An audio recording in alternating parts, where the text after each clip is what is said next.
on time and work given a person X can complete 20% of the work in 8 days. समझना ज़रा, 20% काम करने में उसे 8 days लग रहे हैं, तो पूरा काम, पूरा in terms of complete work is given by the percentage that is 100%. आप ज़रा सोचना, मैं बोल रहा हूँ आपसे कि कोई भी चीज़ अगर कंप्लीट है और आपको परसेंटेज के फॉर्म में उसे बताना है तो आप क्या बोलोगे? It is 100%. तो if the work is 100% that means the work is complete. So 20% करने में 8 days, 1% करने में से कितना टाइम लगेगा? 8/20, एंड 100% करने में से टाइम लगेगा 8/20 into 100, which is 40 days. So can I write X takes 40 days to do a piece of work? Okay, what about Y? Y can complete, it is given in the question, 25% of the same work in 6 days. So 25% of the work can be done in 6 days. 1% can be done in 6/25 days, or 100% of the work can be done in 6/25 into 100, which is 24 days. So Y is actually 24 days. Who is more efficient? इन दोनों में से ज़्यादा efficient कौन दिख रहा है आपको? Obviously Y, क्योंकि उसे कम टाइम लग रहा है. अब ज़रा कॉमन मल्टीपल निकालते हैं इन दोनों के लिए. Common multiple is 120. As soon as you write the common multiple, the total work becomes 120 units. Now, what are their efficiencies? 120 divided by 40 is 3 units per day. Efficiency of A.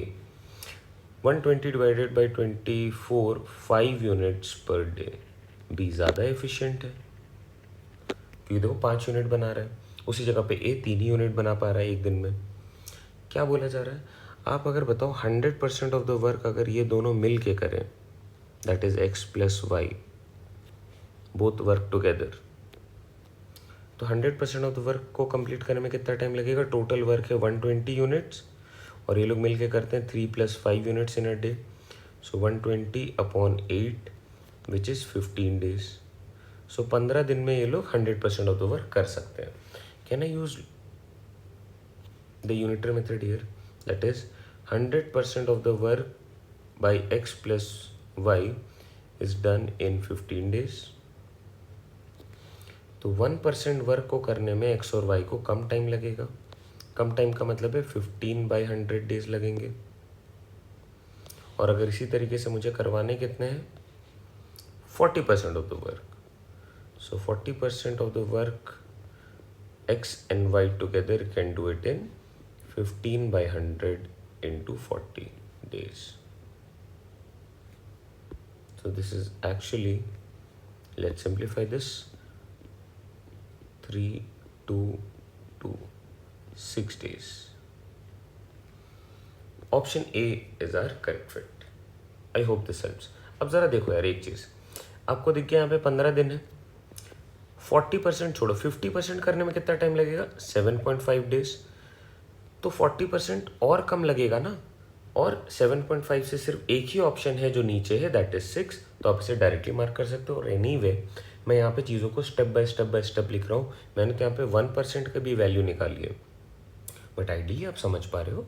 जब आप इन question पे use to हो जाते हो, when you know the process, you know the drill, then you don't write all of this, you try to skip certain steps, and that is how you should be doing it in the examination. यहाँ पे मैं आपको चीज़ों explain कर रहा हूँ, इसलिए एक एक चीज़ लिख रहा हूँ. I hope this helps.